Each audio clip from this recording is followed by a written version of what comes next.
ఒక IAS role అనేది ఏ విధంగా వ్యవహరిస్తారు? ఒక రాష్ట్రంలో ఒక జిల్లాకు వచ్చేటప్పటికి ఒక జిల్లాను తీసుకుంటే ఐఏఎస్ రోల్ అనేది ఏ విధంగా ఉంటుందనేది మీ పర్స్పెక్టివ్లో. కలెక్టర్ అంటే ఏం చేస్తాడు అని అంటే డిస్టిక్కి మొదటి పౌరుడు.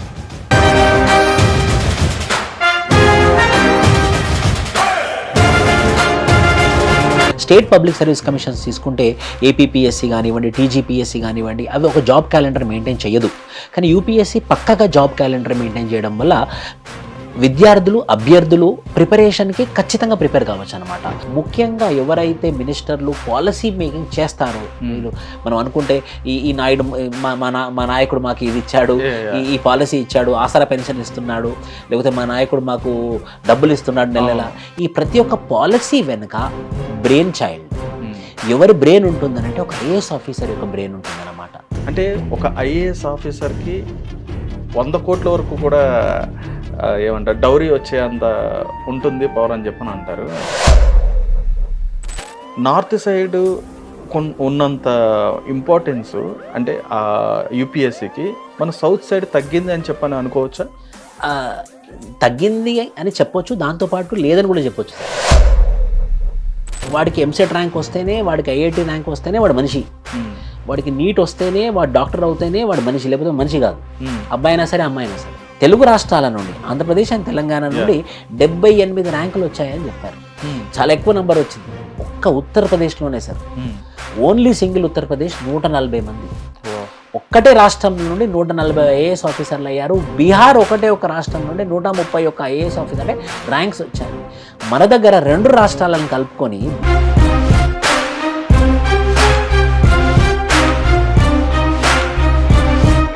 హాయ్, హలో, నమస్తే, వెల్కమ్ టు హిట్ టీవీ. నేను మీ శ్యామ్. రైట్, ఈరోజు మన స్టూడియోకి ఒక స్పెషల్ గెస్ట్ని తీసుకురావడం జరిగింది. ఆయన వచ్చేటప్పటికి దాదాపు చాలామంది ఇప్పుడున్న ఐఏఎస్ఎల్ కానీ లేదా ఐపీఎస్ఎల్ కానీ వాళ్ళ అకాడమీ నుంచి కోచింగ్ అనేది ఇవ్వడం జరిగింది. చాలామంది మన రాష్ట్రాలకు కానీ తెలుగు రాష్ట్రాలకి మంచి మంచి ఆఫీసర్స్ని, గవర్నమెంట్ ఆఫీసర్స్ని ఇవ్వడం కూడా జరిగింది.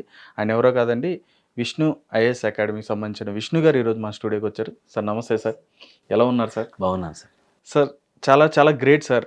ఎందుకనంటే కనుక ఇప్పుడున్న వాళ్ళకి చాలా వరకు ఏంటంటే ఐఏఎస్ అనే రోల్ ఎలా ఉంటుంది అనేది కూడా చాలా వరకు తెలియదు సార్.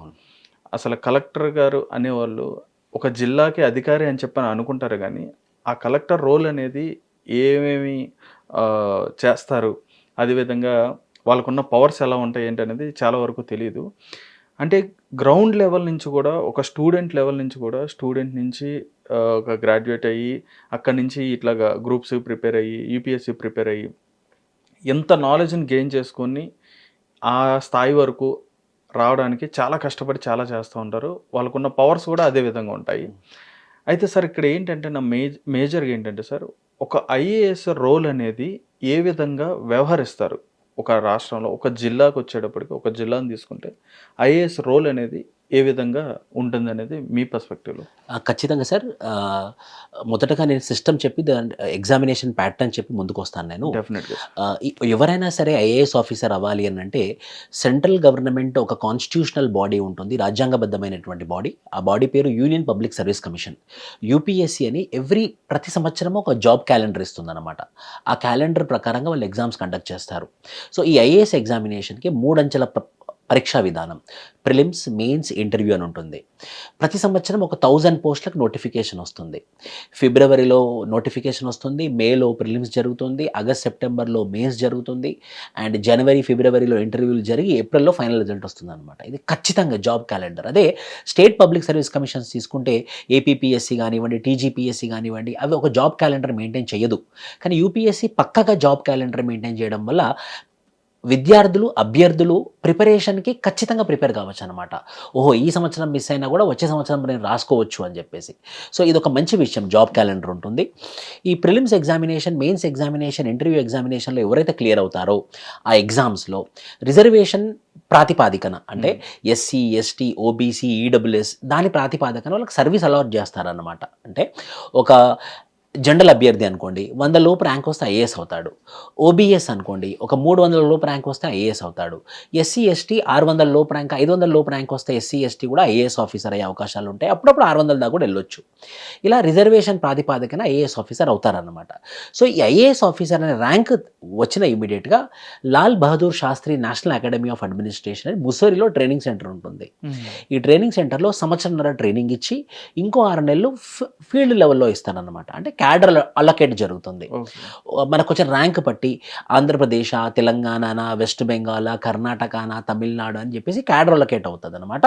ఆ క్యాడర్ అలొకేషన్ అప్పుడు 6 నెలల ట్రైనింగ్ ఉంటుంది.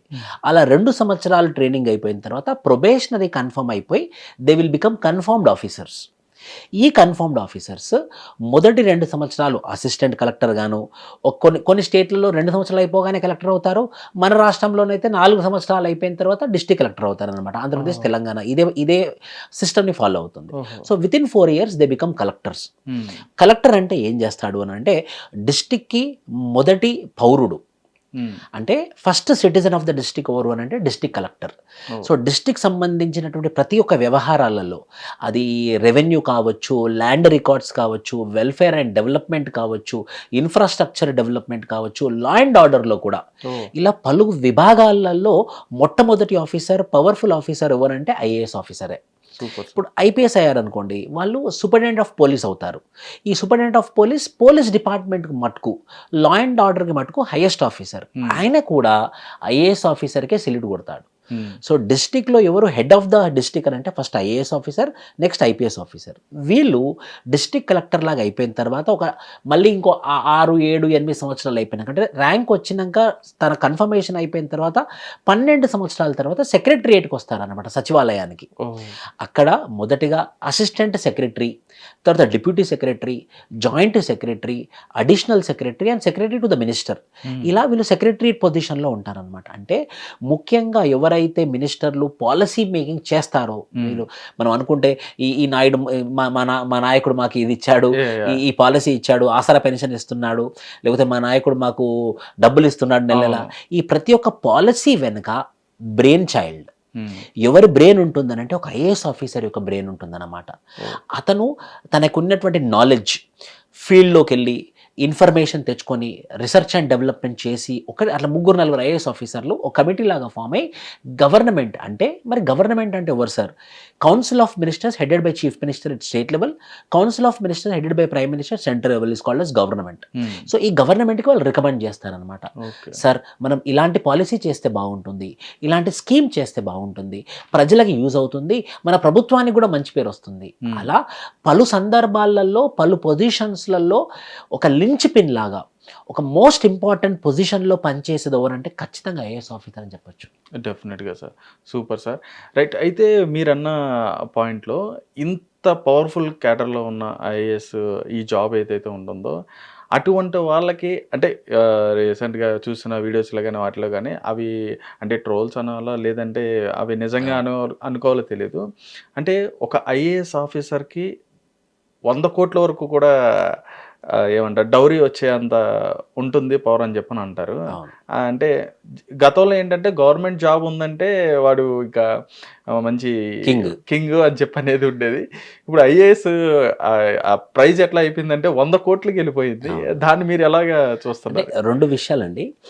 ఒకప్పుడు ఐఏఎస్ అంటే మన సమాజంలో, భారత సమాజంలో ఒక భగవంతునిలాగా ఐఏఎస్ ఆఫీసర్ అంటే హైయెస్ట్ క్యాడర్, ఐఏఎస్ ఆఫీసర్ అంటే మామూలు వాళ్ళు గారు, వాళ్ళు ఖచ్చితంగా దిగొచ్చిన వాళ్ళు అని చెప్పేసి అలాంటి ఫీలింగ్ ఉండే. మెల్లిమెల్లిగా సీరియస్నెస్గా కొందరేమో మా వల్ల కాదు, మేము ప్రిపేర్ అవ్వలేము, వేరే పెద్ద వాళ్ళ వల్లనే అవుతుందని చెప్పేసి అనుకునేవాళ్ళు. అలా ఇప్పుడు ఐఏఎస్ ఆఫీసర్ అనేది కొంచెము ప్రజల్లోకి అందుబాటులో రావడం వల్ల పొజిషన్, హైయెస్ట్ పొజిషన్ అని అందరు చదువుకుంటారు, లిటరసీ రేట్ పెరుగుతుంది కాబట్టి ఇది హైయెస్ట్ పొజిషన్, ఇది గవర్నమెంట్ని కంట్రోల్ చేసేటటువంటి పవర్, సో ఇలాంటి పవర్ సెంటర్ మనం అయితే బాగుండదు అని చెప్పేసి కొంచెం ప్రిపేర్ అవుతున్నారు.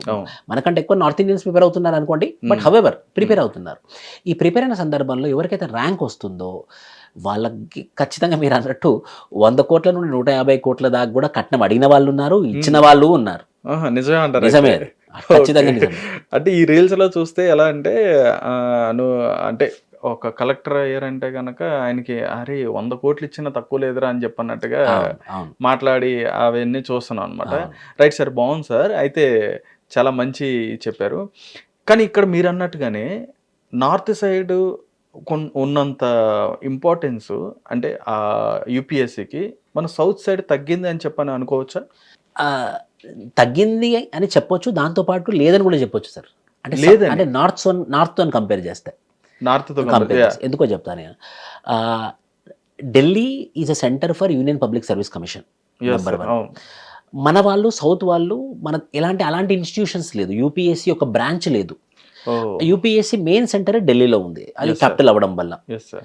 2 మన వాళ్ళు మొదటి నుంచి ఇంజినీరింగ్, మెడిసిన్, ఐఐటి, నీట్ ఇలాంటి వాటికి ఎక్కువ ఇంపార్టెన్స్ ఇచ్చారు మన పేరెంట్స్. సో వాడికి ఎంసెట్ ర్యాంక్ వస్తేనే, వాడికి ఐఐటి ర్యాంక్ వస్తేనే వాడు మనిషి. వాడికి నీట్ వస్తేనే వాడు డాక్టర్ అవుతేనే వాడు మనిషి, లేకపోతే మనిషి కాదు. అబ్బాయి అయినా సరే, అమ్మాయి అయినా సరే. 10th క్లాస్ నుండి రాకడం. మన దగ్గర కొన్ని ఇన్స్టిట్యూషన్స్ ఉన్నాయి, కూర్చోబెట్టి చదివించడం, బలవంతంగా చదివించడం, అందులో చదివితేనే వీళ్ళు ఇంజనీర్స్ అవుతారు, డాక్టర్స్ అవుతారు అనే ఒక కల్చర్ అనేది డెవలప్ అయింది. అదే నార్త్ ఇండియాలో ఏంటంటే వాళ్ళకి మొదటి నుంచి అవగాహన ఉంది. ఏంటి, ఒకటేమో డిఫెన్స్ సర్వీసెస్, ఇంకోటేమో సివిల్ సర్వీసెస్. మీరు చూస్తే డిఫెన్స్ సర్వీసెస్లో కూడా సైనికులు, soldiers, national defence academy exam, lieutenant colonels, pilots ఎక్కువ మాత్రం నార్త్ ఇండియాలో నుండే వస్తారు. హయ్యర్ పొజిషన్ అందరూ అరోరా, శర్మ, మిశ్రాస్ అనే ఉంటారు చూడండి. పైన ఎక్కడ చూసినా కూడా అవే పదాలు ఉంటాయి. ఎక్కడ కూడా మన పదాలు ఏమి ఉండవు. రావు గారు, రెడ్డి గారు ఇలాంటివి ఏమి ఉండవు. ఇవన్నీ ఇంజనీర్లలో లేకపోతే డాక్టర్స్లలో రావు గారు, రెడ్డి గారు అని ఉంటారు. అంటే వాళ్ళకి గవర్నమెంట్ ఉద్యోగాల పైన ఉన్నంత అవగాహన మన వాళ్ళ మీద లేదు. నెంబర్ 1. నెంబర్ 2, అక్కడ వాళ్ళ పేరెంట్స్ కూడా దగ్గర నుండి అడ్మినిస్ట్రేషన్ని చూడడం, కొంచెం రిస్క్కి ఎక్కువ ఇంపార్టెన్స్ ఇవ్వడం. నువ్వైతే ప్రిపేర్ అవ్వు, వస్తే వచ్చిందా లేకపోతే లేదు. గవర్నమెంట్ ఉద్యోగంలో వస్తే ఒక్కసారిగా పొజిషన్ అనేది మారిపోతుంది. అంటే వాళ్ళకి ఒక విజన్, మొదటి నుండి ఒక విజన్ అనేది డిటర్మైన్ అయింది అనమాట. మన వాళ్ళకి ఏంటంటే రిస్క్ ఫ్రీ. వీడు బీటెక్ చదివాడు అంటే ఏదో ఒక కంపెనీ ఉంటుంది, ఏదో కంపెనీలో మినిమం 30,000 జీతం వస్తుంది, బతికేస్తాడు. సో మనం బతకడం కోసం ఇంపార్టెన్స్ ఇస్తున్నాం, వాళ్ళు పొజిషన్ కోసం ఇంపార్టెన్స్ ఇస్తున్నారు. మన వాళ్ళేమో లైవ్లీహుడ్ కోసం ఇంపార్టెన్స్ ఇస్తున్నాము, వాళ్ళేమో స్టేటస్ కోసం ఇంపార్టెన్స్ ఇస్తున్నారు. సో అందుకే వాళ్ళ యొక్క నెంబర్ డిఫెన్స్ ఫోర్సెస్లో యాజ్ వెల్ as సివిల్ సర్వీసెస్లో ఎక్కువ నెంబర్లో ఉంటుంది, మన వాళ్ళ నెంబర్ ఉంటుంది. ఫర్ ఎగ్జాంపుల్ సార్, 2024లో మన వాళ్ళు కాలర్ ఎగరేసుకుని ఏమని చెప్పారు అంటే, తెలంగాణ రాష్ట్రాల నుండి, తెలుగు రాష్ట్రాల నుండి, ఆంధ్రప్రదేశ్ అండ్ తెలంగాణ నుండి 78 ర్యాంకులు వచ్చాయని చెప్పారు. చాలా ఎక్కువ నెంబర్ వచ్చింది. ఒక్క ఉత్తరప్రదేశ్లోనే సార్, ఓన్లీ సింగిల్ ఉత్తరప్రదేశ్ 140 మంది. ఒక్కటే రాష్ట్రం నుండి 140 ఐఏఎస్ ఆఫీసర్లు అయ్యారు. బీహార్ ఒక రాష్ట్రం నుండి 131 ఐఏఎస్ ఆఫీసర్ అంటే ర్యాంక్స్ వచ్చాయి. మన దగ్గర 2 రాష్ట్రాలను కలుపుకొని, బీహార్ కన్నా డబుల్ పాపులేషన్ ఉంది మన దగ్గర, మన 2 రాష్ట్రాలు కలుపుకొని వాళ్ళని దాటలేకపోయాం మనం. అంటే వాళ్ళకి అంత అవేర్నెస్ ఉంది. మన వాళ్ళు ఏంటంటే మా పిల్లలకు వస్తుందా, మా పిల్లలకి రాదు, మన లాంటి వాళ్ళకి రాదు, ఓన్లీ నార్త్ ఇండియన్స్కి వస్తుంది. వాళ్ళు చదువుతున్నారు కాబట్టి వాళ్ళకి వస్తుంది. మీరు చదువుకోవడానికి అవకాశం ఇవ్వట్లేదు కాబట్టి మన వాళ్ళకి రావట్లేదు. మీరు అవకాశం ఇచ్చి చూస్తే కదా వాళ్ళకి వస్తుందో రాదో అని తెలిసేది. సో ఈ అవేర్నెస్ అనేది ఎక్కువ క్రియేట్ అవ్వాలి సార్. డెఫినెట్గా. సో ఎందుకు అనంటే, ఇప్పుడు మన ఐఏఎస్ ఆఫీసర్స్, మన ఏపీఎస్ ఆఫీసర్స్ సెంటర్లో ఉంటే వాళ్ళు చేసేటటువంటి పాలసీస్ మన తెలుగు రాష్ట్రాలకు యూజ్ అయ్యే విధంగా, ఓన్లీ మన తెలుగు రాష్ట్రాలనే కాదు, కర్ణాటకలో కూడా నంబర్ తక్కువనే ఉంది. సో మన వాళ్ళకి యూజ్ అయ్యే విధంగా పాలసీస్ చేసే అవకాశాలు ఎక్కువగా ఉంటాయి. అవును సార్, డెఫినెట్గా సార్. ఇక్కడ ఉన్న గ్రౌండ్ లెవెల్లో ఉన్న ప్రాబ్లమ్స్ కూడా వాళ్ళకి త్వరగా తెలుస్తూ ఉంటుంది. అయితే సార్, మీరు అన్నట్టుగానే ఇక్కడ ఉన్న మన ఎవరైతే ఆస్పిరెంట్స్ ఎవరైతే ఉంటారో, స్టూడెంట్స్, వీళ్ళు ప్రిపేర్ అవుదాం అనుకున్న వాళ్ళు ముందు కొంతమంది ఏంటంటే, నాకు తెలిసిన వాళ్ళు, నా సర్కిల్లో వాళ్ళు ఏంటంటే ముందు ఏం చేశారంటే, వాళ్ళు ఢిల్లీకి వెళ్ళిపోవడం. ఎందుకంటే క్యాపిటల్ అది, మీరు ఇందాక చెప్పినట్టుగానే అడ్డా, ఇంకా అది యూపీఎస్సీకి అడ్డా, ఇంకా పచ్చిగా అక్కడికి వెళ్ళడం. అక్కడికి వెళ్ళి ఒక 2-3 years అక్కడే స్ట్రగుల్ అవుతున్నారు. 2-3 years అక్కడే ఎవ్రీ ఇయర్ వాళ్ళు అటెంప్ట్ చేయడం, మళ్ళీ ఏదో ఒక రావడం, రాకపోవడం, క్వాలిఫై అవ్వకపోవడం, మళ్ళీ అక్కడ ఉండి పార్ట్ టైం జాబులు చేసుకుంటూ, అక్కడక్కడ వర్క్ చేసుకుంటూ, హోటల్స్లో అక్కడక్కడ వర్క్ చేసుకుంటూ, పార్ట్ టైం జాబ్ చేసుకుంటూ, చిన్న చిన్న రూమ్లో ఉండి మళ్ళీ ప్రిపేర్ అవ్వడం, మళ్ళీ అటెంప్ట్ చేయడం. ఇది అవ్వట్లేదని చెప్పని అక్కడి నుంచి మళ్ళీ ఇక్కడికి వచ్చేసి ఇక్కడ ప్రాపర్గా మళ్ళీ, అంటే ఇక్కడ కొంచెం వచ్చేటప్పటికి ఏంటంటే వాళ్ళకి ఎక్స్పెన్సెస్ తగ్గుతాయి, ఈ రెంటల్స్ ఇవన్నీ కొంచెం తగ్గుతాయి, కాస్ట్ ఆఫ్ లివింగ్ ఆబ్వియస్లీ తక్కువ. తక్కువ ఉంది అక్కడతో కంపేర్ చేసుకుంటే.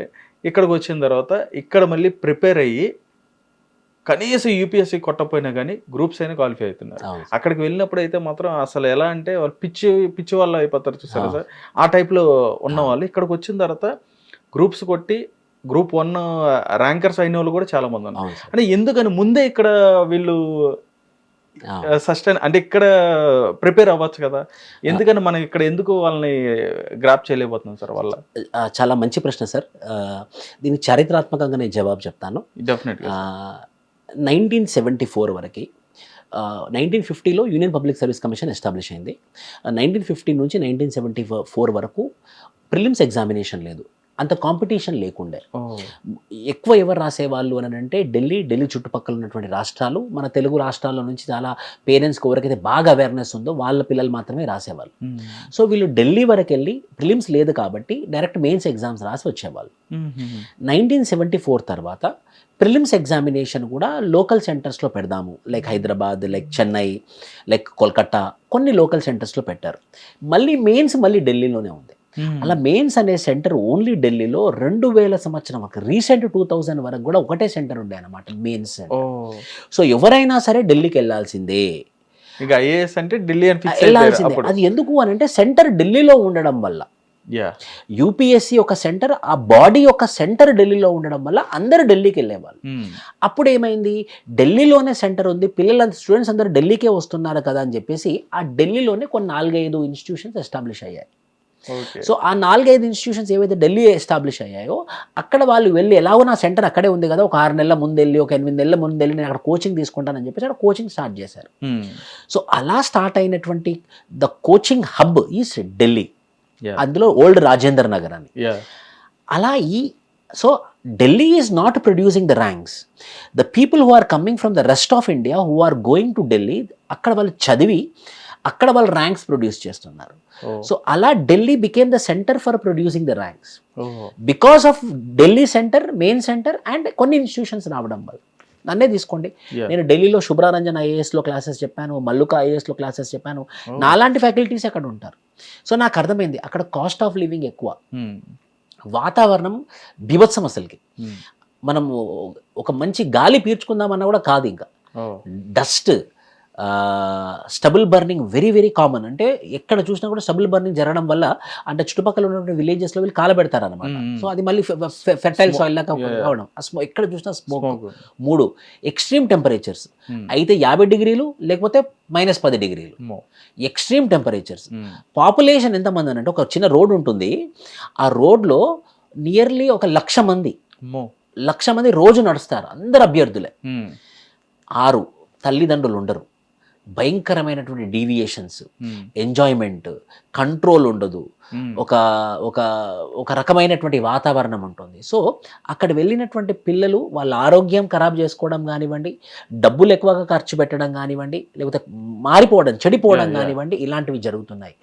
ఓన్లీ 0.0001% మాత్రమే ఢిల్లీకి వెళ్ళి సక్సెస్ అయ్యేవాళ్ళు. మళ్ళీ ఢిల్లీకి వెళ్ళిన వాళ్ళు రియలైజ్ అయిపోయి అక్కడ ఏం లేదని చెప్పేసి హైదరాబాద్కు వచ్చిన తర్వాత, హైదరాబాద్లో ఉన్నటువంటి తక్కువ కాస్ట్ ఆఫ్ లివింగ్, మంచి ఎన్విరాన్మెంట్, మంచి ప్రిపరేషన్ సెంటర్స్ ఉండడం వల్ల మళ్ళీ మీరు అన్నట్టు వాళ్ళు ర్యాంక్స్ తెచ్చుకుంటున్నారు. ఈధర్ యూపీఎస్సీలో క్రాక్ చేస్తున్నారు, లేకపోతే ఏపీపీఎస్సీ అయినా లేకపోతే టీజీపీఎస్సీలో క్రాక్ చేస్తున్నారు. ఏదో ఒక విజయం అయితే వాళ్ళకి వస్తుంది. సో ఢిల్లీ అనేది నామకే వాస్తే. ఇక్కడ మన దగ్గర చూస్తే దానికన్నా మన క్వాలిటీ అకాడమీస్ ఎన్నో ఉన్నాయి సార్. ఇప్పుడు విష్ణు ఐఏఎస్ అకాడమీ అనను నేను, విష్ణు ఐఏఎస్ అకాడమీతో పోలిస్తే వేరే అకాడమీస్ కూడా చాలా బాగా చెప్తున్నాయి. కానీ ఢిల్లీతో పోలిస్తే మాత్రం మన దగ్గర ఇంకా క్వాలిటీ ఉన్నది, ముఖ్యంగా పట్టించుకుంటారు మన వాళ్ళు. అంటే ఎందుకు అని అంటే వాళ్ళ పేరెంట్స్ వస్తారు, అదే పేరెంట్స్ ఢిల్లీ దాకా వెళ్ళగలరా? వెళ్ళలేరు. అయితే హైదరాబాద్ వరకు అయితే రాగలరు, మంత్లీ వన్స్ విజిట్ చేయొచ్చు, మా అబ్బాయి ఎలా చదువుతుండో అని అడగొచ్చు. అలా వీళ్ళు ఢిల్లీకి వెళ్ళగలరా? ఢిల్లీ అకాడమీలో హిందీలో మాట్లాడగలరా? వాళ్ళు వీళ్ళని ఎంటర్టైన్ చేస్తారా? సో అక్కడికి వెళ్ళామంటే అభ్యర్థి ఇండివిజువల్గా ఇండిపెండెంట్గా ఉంటున్నాడు. ఒక 22 సంవత్సరాల అభ్యర్థి, 23 సంవత్సరాల అభ్యర్థి ఇండిపెండెంట్గా మెచ్యూరిటీ ఉంటే తప్పించి అంత స్టేబుల్డ్గా ఉండదు. లేకపోతే వొలటైల్ ఉన్నాడు అనుకోండి, ఫినిష్. కొలాప్స్ అయిపోతుంది లైఫ్ అంతా కొలాప్స్ అయిపోతుంది. ఖచ్చితంగా మీరు పేరెంట్స్ మీరు గ్రహించాల్సిన విషయం ఏంటంటే మన రాష్ట్రాలలోనే, మన తెలంగాణలోనే, మన ఆంధ్రప్రదేశ్లోనే, మన వైజాగ్లోనే, మన హైదరాబాద్లోనే మంచి ఇప్పుడు హైదరాబాద్ అయితే the best hub for civil services preparation. ఢిల్లీలో చెప్పొచ్చిన వాళ్ళే నేను పెద్ద పెద్ద అకాడమీస్లో చెప్పాను. వాజిరామ్లో కూడా నేను పిలిచాను. నేను వెళ్ళలేదు వాజిరామ్ ఐఏఎస్ అకాడమీకి, నేను వెళ్ళలేదు. సో ఎందుకంటే నా ఫ్యామిలీ ఇక్కడ ఉంది, నాకు ఇక్కడే ఉంటే బాగుంటుంది, మన వాళ్ళకి మా దగ్గర ఉండే ట్రైన్ చేస్తే బాగుంటుంది అని చెప్పేసి ట్రైన్ చేసినటువంటి. సో సేమ్ రిజల్ట్స్ చూసుకుంటే సార్, నేను 3 సార్లు యూపీఎస్సీ ఇంటర్వ్యూకి వెళ్ళాను. నేను ఢిల్లీకి వెళ్ళలేదు, ఓన్లీ ఇంటర్వ్యూ అటెండ్ అవ్వడానికి వెళ్ళాను. నా ఫ్రెండ్ మేమిద్దరం రూమ్మేట్స్. శివప్రకాష్ అని is IPS officer now in Delhi, sorry in Bengaluru కమిషనరేట్లో డీసీపీ అతను. ఆయన నేను ఎప్పుడు మేము ఢిల్లీకి వెళ్ళలేదు, ఓన్లీ ఇంటర్వ్యూకి మాత్రం వెళ్ళొచ్చేవాళ్ళం. సార్ అది మీరు చెప్పారు ఇంటర్వ్యూ చాలా వాటిలో చెప్పారు. మీ ఇంటర్వ్యూస్ అది మాక్ ఇంటర్వ్యూ ఎక్స్పీరియన్స్ ఎట్లా సార్, అది ఎలా ఉంది సార్? నేను 3 సార్లు యూపీఎస్సీ ఇంటర్వ్యూకి వెళ్ళానండి. అప్పట్లో ఓన్లీ 4 అటెంప్ట్సే ఉండే, తర్వాత 6 అటెంప్ట్స్ చేశారు. సో నాకు లిమిటెడ్ అటెంప్ట్స్లో నేను 3 సార్లు యూపీఎస్సీ ఇంటర్వ్యూకి వెళ్ళాను. వీళ్ళు ఎలా ఒక 5గురు కూర్చుంటారు సార్, ఒకరి మధ్యలో ఆ బోర్డుకి చైర్మన్ లా ఉంటారు అనమాట. ఇందులో ఒకరు సైకాలజిస్ట్ ఉంటారు. They test our psychology, they test our stability. మనం అనిశ్చితి లేకుండా మనం ఖచ్చితంగా ఉన్నామా లేదా, ఎలా ఉందని చెక్ చేస్తారనమాట. వాళ్ళు ఒకతను ఏం చేస్తారు, మంచి ఎక్స్పీరియన్స్ ఇది, నేను ఇంకా మర్చిపోవట్లేదు. 12-13 సంవత్సరాలు అయింది. ఇక్కడ ఒక సార్ కూర్చొని ఉన్నారు. సో మనం భయపడుతూ అలర్ట్గా ఉంటాము. ఢిల్లీ దాకా వెళ్ళాము, సరే ఇదే లాస్ట్ స్టెప్, వస్తుందో లేదో, లేకపోతే కంగారు అయితే ఉంటుంది. ఇలా కాలుతున్నాను, ఇలా తాకిచ్చాడు. సో ఆబ్వియస్ డిస్టర్బ్ అవుతాం కదా సార్. సో డిస్టర్బ్ అయిపోయి ఇలా డిస్టర్బ్ అవ్వగానే సార్ చైర్మన్ సార్ నన్ను ప్రశ్న అడిగారు. Sorry sir can you please repeat అన్నాను. రిపీట్ అనగానే మళ్ళీ ఆయన రిపీట్ చేస్తున్నాడు, మళ్ళీ తాకిచ్చాడు నన్ను కాలు. ఇలా ఇంతే కూర్చుంటారు అంతే. మళ్ళీ నేను ఫోకస్ చేయలేదు. Sorry sir can you please repeat again అన్నాను. అరే how many times I would repeat man. అంటే మనము ఫోకస్డ్గా ఉన్నామా లేమా, అంటే నీకు వచ్చే డీవియేషన్స్ వల్ల నువ్వు డీవియేట్ అవుతున్నావా, or whether you are focused, you are focused on the purpose. నా పర్పస్ ఏంటి, నేను ఇంటర్వ్యూ చేయాలి, నా పర్పస్ ఏంటి, నేను డిస్టర్బ్ అవ్వకూడదు. సో ఆ 30-40 నిమిషాలలో మన పర్పస్ని చెక్ చేస్తారనమాట. ఓకే. సో వాళ్ళకి ప్రిలిమ్స్లో మెయిన్స్లో ఆల్రెడీ మన నాలెడ్జ్ టెస్ట్ అయిపోయింది. సో ఇంకా టెస్ట్ చేయడానికి ఏం లేదు. ఇప్పుడు టెస్ట్ చేయడానికి ఏముంది, మన పర్సనాలిటీ, మెంటల్ స్టెబిలిటీ అని మన పర్సనాలిటీ, మనం ఏంటి, మనం ఫోకస్డ్గా ఉన్నామా లేదా, మనం కన్సిస్టెంట్గా ఉన్నామా లేదా, మనము ఒక ఇంక్లూజివ్ సొసైటీ, ఒక సస్టైనబుల్ సొసైటీని యాక్సెప్ట్ చేసే మనుషులమా కాదా అని వాళ్ళు టెస్ట్ చేస్తారనమాట. ఎంత టైం డ్యూరేషన్ ఉంటుంది సార్ అక్కడ మాక్ ఇంటర్వ్యూ? జనరల్గా సార్ ఒక 20 minutes నుంచి 40 minutes దాకా ఉంటుంది. సో 20 minutes 40 minutes వాళ్ళకి అనుభవం ఉంటుంది కాబట్టి తెలిసిపోతుంది సార్. ఆ డిస్కషన్స్ అంటే బేసిక్గా ఏంటంటే మనం కొన్ని వీడియోస్లో చూసినప్పుడు మాక్ ఇంటర్వ్యూస్ అక్కడ ఉన్న ఆఫీసర్స్ వాళ్ళు ఆ బోర్డ్ పర్సన్స్ ఎవరైతే వాళ్ళు కొన్ని క్వశ్చన్స్ అవి మన ర్యాంకర్స్ వాళ్ళని అడుగుతున్నవి, కొత్తగా అయిన వాళ్ళని అడిగి కొన్ని రీల్స్ వేస్తూ ఉంటాయి. అందులో ఏంటంటే కొంచెం ఫన్నీగా తీసుకుంటూ ఉంటారు. అంటే ఏ టైప్లో ఉంటుంది సార్ అక్కడ వాళ్ళు తీసుకునే, అంటే బోర్డుని బట్టి ఉంటుందా, వాళ్ళు తీసుకునే డిపార్ట్మెంట్ని బట్టి ఉంటుందా? యాక్చువల్లీ సార్ నిజం చెప్పాలంటే కొన్ని అకాడమీస్, ఢిల్లీ అకాడమీస్ కావాలని వాళ్ళు ఫన్నీగా అడుగుతారు ప్రశ్నలు, ఫన్నీగా అడగరు ప్రశ్నలు. అక్కడ వాళ్ళు కూల్గానే ఉంటారు, వాళ్ళు స్క్రూ చేయరు, ఫ్రెండ్లీగానే ఉంటారు, కానీ సీరియస్గా అడుగుతారు ప్రశ్నలు. ఫర్ ఎగ్జాంపుల్ నన్ను అడిగినటువంటి ప్రశ్న నేను మీకు చెప్తాను, మీరు నాకు జవాబు చెప్తాను. సో ఇప్పుడు మెయిన్గా మనకి రైట్ టు ఎడ్యుకేషన్ వచ్చిన తర్వాత గవర్నమెంట్ స్కూళ్ళల్లో గవర్నమెంట్ పిల్లల యొక్క అడ్మిషన్స్ పెంచాలి. ఎందుకంటే వాళ్ళు అందరు ప్రైవేట్ స్కూల్స్కి వెళ్ళిపోతున్నారు. సో గవర్నమెంట్ స్కూల్లో కూడా నంబర్ ఆఫ్ స్టూడెంట్స్ తగ్గిపోతున్నారు. సో నంబర్ ఆఫ్ స్టూడెంట్స్ని పెంచాలని చెప్పేసి మీరు డిస్ట్రిక్ట్ కలెక్టర్ కాబట్టి మీకు టార్గెట్ ఇచ్చింది గవర్నమెంట్. మీ డిస్ట్రిక్ట్లో ఉన్నటువంటి ప్రతి విలేజ్లో గవర్నమెంట్ స్కూళ్ళల్లో ఎన్రోల్మెంట్లు పెరగాలి. మీరు ఏం చేస్తారు, నంబర్ 1 ఇన్ని రోజులు మీరు టీచర్లని క్యాన్వసింగ్ పంపించారు. దానివల్ల టీచర్ యొక్క డ్యూటీ క్వాలిటీ క్లాసెస్ డెలివరీ చేయాలి. ఆ పని చేయకుండా అతను ఏం చేస్తున్నాడు అంటే ఊర్లలోకి డీవియేట్ అయిపోయి వాళ్ళు అడ్మిషన్ చేసే దానిలో పని చేస్తున్నాడు. క్వాలిటీ డెలివరీ ఆఫ్ క్లాసెస్ అవ్వట్లేదు. 2 మిడ్ డే మీల్ స్కీమ్ కూడా క్వాలిటీగా ఫుడ్ లేదు కాబట్టి వాడు అభ్యర్థి డిమోటివేట్ అయిపోయి ఫుడ్ కూడా బాగుండట్లేదు అని చెప్పేసి రావట్లేదు. 3 మరి నువ్వు క్యాన్వసింగ్కి మార్కెటింగ్కి సపరేట్ పీపుల్ పెడతావంటే గవర్నమెంట్ దగ్గర డబ్బులు లేవు, మీకు గవర్నమెంట్ నుంచి రిసోర్స్ రావడానికి లేదు. మరి మీరు ఎలాంటి స్టెప్స్ తీసుకుంటారు సో దట్ గవర్నమెంట్ స్కూల్స్లలో ఎన్రోల్మెంట్లు పెరగాలి? అంటే ఒక రిఫార్మ్, ఒక ఐడియా మనం ఇమ్మీడియట్గా మన దగ్గర ఏదైనా టక్కని నువ్వు ఏదైనా ఐడియా చెప్పగలవా? స్పాంటేనిటీ గా చెప్పాలి కదా సార్. చెప్పాలి. ఇప్పుడు అవి క్వశ్చన్స్ అనేవి ఇప్పుడు మీరు అన్నట్టుగా మనకేదో ముందు ప్రిపేర్ అయ్యి వచ్చాయి కాదు కదా సార్. అక్కడ స్పాంటేనిటీ గా చెప్పాలి. మనకేమో టైం ఉండదు. మన అప్పుడు ఆలోచన చేయాలి మనం ఆ మూమెంట్ లో. ఎంత స్పీడ్ గా ఆలోచించాలి. That should be very much practical.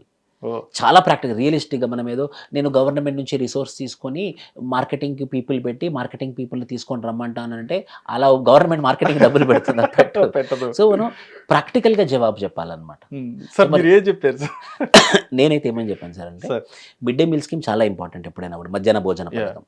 So ఊర్లలో ఉన్నటువంటి పేరెంట్స్ ఎవరైతే వాళ్ళ పిల్లలు చదువుతున్నారో వారానికి ఒక రోజు వాళ్ళందరూ భోజనానికి రావాలి, లేకపోతే 2 వారాలకు ఒకసారి వాళ్ళందరూ భోజనానికి రావాలి. ఓ, వాళ్ళ పిల్లలే భోజనం చేస్తారు కాబట్టి క్వాలిటీ లేకుండా వాళ్ళే ఒప్పుకోరు. సో ర్యాండమ్గా ఏదో ఒక రోజు వాళ్ళు భోజనానికి వచ్చేలాగా ఒక సోషల్ ఆడిట్ జరగాలి అని చెప్పాను. 1 2 సో క్వాలిటీ ఫుడ్ డెలివరీ అవుతుంది. 2 ఊర్లలో నిరుద్యోగులు ఉంటారు, ఊరికే తిరుగుతూ ఉంటారు అటు ఇటు. సో వాళ్ళకి మనం ఏం చేస్తామంటే టీచర్లు అందరం కలిసి టీచర్లను మోటివేట్ చేసి, గవర్నమెంట్ ఎంప్లాయీస్ అందరినీ మోటివేట్ చేసి వాళ్ళకి ఒక నెలకి ఓన్లీ అడ్మిషన్ టైమ్స్ 2 months ఉంటుంది సార్. May 1, June 1, July 1 ఈ 3 నెలలు అందరం జమ చేసి ఒక 2000 రూపీస్ మంత్లీ చొప్పున గవర్నమెంట్ దగ్గర రిసోర్స్ తీసుకోకుండా ఈ టీచర్ల దగ్గర నుండే 200 ఫండ్ రేస్ చేసుకొని ఓ 10 members చేసుకుంటే 200 పెద్ద అమౌంట్ కాదు, 2000. ఆ నిరుద్యోగికి 2000 ఇచ్చినట్టు ఉంటుంది. ఆయనకి నిరుద్యోగి 2000 ఇవ్వడం వల్ల అది కూడా టీచర్ల యొక్క డబ్బులు కాబట్టి ఖచ్చితంగా సీరియస్గా తీసుకొని వీళ్ళు మార్కెటింగ్కి వెళ్ళి, వీళ్ళు క్యాన్వాసింగ్కి వెళ్ళి ఆ స్కూళ్ళలో ఏం చెప్తున్నారో వీళ్ళు తీసుకొని వస్తారు. ఆ నిరుద్యోగి కూడా మనం డబ్బులు ఇచ్చిన వాళ్ళం అవుతాము, టీచర్ తన డ్యూటీ తను చేస్తాడు, పిల్లలు కూడా మనకు అడ్మిషన్స్ అవుతారని చెప్పాను మరి నేనైతే. సూపర్ సార్, చాలా బాగుంది. వాళ్ళకి కూడా ఒక ఎక్స్పీరియన్స్ అవుతుంది. మీరు చెప్పినట్టుగా నిరుద్యోగులు ఎవరైతే ఉన్నారో వాళ్ళు ట్రై చేస్తారు. ఇప్పుడు ఒక గవర్నమెంట్ ఎగ్జామ్ కి ట్రై చేయొచ్చు, లేదంటే వాళ్ళకి 2000 చాలా ఎక్కువ. Yes sir. ఎందుకనంటే ఫర్ ఎగ్జాంపుల్ వాళ్ళు ఒక ఇంటర్వ్యూ క్రాక్ చేయాల్సిన సందర్భంలో మీ బెస్ట్ ఏం చేశారు, మీరు మీకంటూ సాటిస్ఫాక్షన్ ఏముందని చెప్పని అట్లాంటి క్వశ్చన్ అడిగితే చెప్పచ్చు, డెఫినెట్ గా ఇలాంటి చెప్పచ్చు. మంచి అనుభూతి. ఎస్ సార్, డెఫినెట్ గా ఇట్లా నేను ఇలా చేశాను, ఇట్లా మా విలేజ్ లో ఇట్లా టీచర్స్ మమ్మల్ని ఇట్లా మోటివేట్ చేసి మాకు ఇట్లా అవకాశం ఇచ్చారు, మేము దాన్ని యూజ్ చేసుకొని ఇట్లా ఇంతమందిని మేము జాయిన్ చేయగలిగాం. మళ్ళీ ఇంకోటి ఏమవుతుందంటే ఒక సైకలాజికల్ అటాచ్మెంట్ ఉంటుంది ఆ పిల్లల పట్ల.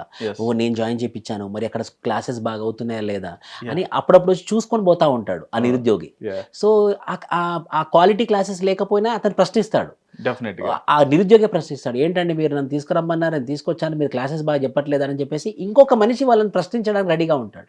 సో అప్పుడు అకౌంటబిలిటీ పెరిగి క్వాలిటీ డెలివరీ ఆఫ్ క్లాసెస్ కూడా జరుగుతుంది. డెఫినెట్ మీరు అన్నట్టు ఎప్పుడైతే ప్రశ్నిస్తారో అప్పుడు రెస్పాన్సిబిలిటీ పెరుగుతుంది వాళ్ళపైన. డెఫినెట్గా సార్. సార్ రైట్ సార్, ఇప్పుడు ఐఏఎస్ కానీ లేదంటే ఐపీఎస్ కానీ అంటే వీళ్ళ రోల్స్ ఎలా ఉంటాయనేది మీరు చెప్పారు, వాళ్ళ పవర్స్ ఎలా ఉంటాయని, ఒక డిస్టిక్లో వాళ్ళ పవర్స్ ఎలా ఉంటాయో చెప్పారు. అది ఇక్కడ ఎలా ఉంటుందంటే సార్, అంటే ప్రెజెంట్ సిచ్యువేషన్ అని చెప్పని నేను అన్నాను, కానీ కొన్ని సందర్భాల్లో ఇప్పుడు సోషల్ మీడియా అనేది ప్రతి ఒక్కరి చేతిలో అదొక వెపన్ అయిపోయింది. ఏ చిన్న విషయం అయినా సరే ఒక వీడియో క్లిప్తో మన అందరికి కూడా స్ప్రెడ్ అవ్వడం జరుగుతుంది. ఇలా కొన్ని వీడియోస్ చూసినప్పుడు ర్యాండమ్గా వచ్చిన వీడియోస్ ఎట్లా అంటే సార్, ఒక పొలిటీషియన్ అనుకుందాం సార్, ఒక పొలిటీషియన్ లేదంటే ఒక పవర్ఫుల్ అంటే ఒక బిజినెస్ మ్యాన్ లైక్ ఎవరో, వీళ్ళ తీరు ఎలా ఉంటుందంటే ఒక ఐఏఎస్ సైతం ఆయన్ని కూడా నువ్వేంటి చెప్పేది నాకు, నీ సంగతి నేను చూసుకుంటా అనే రేంజ్లో వాళ్ళ మీద ఇదయ్యేంత చూస్తున్నాం. అంటే ఇక్కడ ఉన్న పబ్లిక్ ఎలా అనిపిస్తుంది అంటే, అరే ఒక ఐఏఎస్ అంటే ఈ పొలిటీషియన్ చెప్పాడంటే ఈ పొలిటీషియన్కి భయపడతాడరా, లేదంటే ఈ బిజినెస్ మ్యాన్కి భయపడతాడరా అనే రేంజ్లో ట్యూన్ అవుతుంది పబ్లిక్కి. అంటే దీన్ని ఎలా తీసుకోవాలంటారు, అసలు ఇట్లాంటివి ఎలాగా షార్ట్అవుట్ చేస్తే బాగుంటుంది? ఇది ఖచ్చితంగా అండి, ఇది ప్రాక్టికల్ ప్రాబ్లం. ఎంతో కష్టపడి ఒక డిస్ట్రిక్ట్ కలెక్టర్ అయ్యి ఒక డిస్ట్రిక్ట్లో బాధ్యతలను చాలా అకౌంటబుల్గా నిర్వర్తిస్తామని చెప్పేసి వచ్చినటువంటి ఐఏఎస్ ఆఫీసర్లకి ఒక పెద్ద గుడిబండ ఏంటంటే ఈ ఇన్ఫ్లుయెన్స్. ఒక సర్పంచ్ వస్తాడండి, సర్పంచ్ వచ్చేసి మా గ్రామస్తునికి మీరు ఈ పని చేయలేదని అంటే ఐఏఎస్ ఆఫీసర్ లేదంటే ఆ దగ్గర డాక్యుమెంట్స్ ఏం లేవు, పర్ఫెక్ట్గా లేదు, సో నేను రిజెక్ట్ చేశానంటే ఆగండి మీ సంగతి చెప్తాను, నేను మా ఎమ్మెల్యేతో ఫోన్ చేపిస్తాను అనగానే ఎమ్మెల్యే కూడా ఫోన్ చేయడం, ఏంటమ్మా నువ్వు మా మనిషి కదా నువ్వేం చేయట్లేదు, అదొకటి.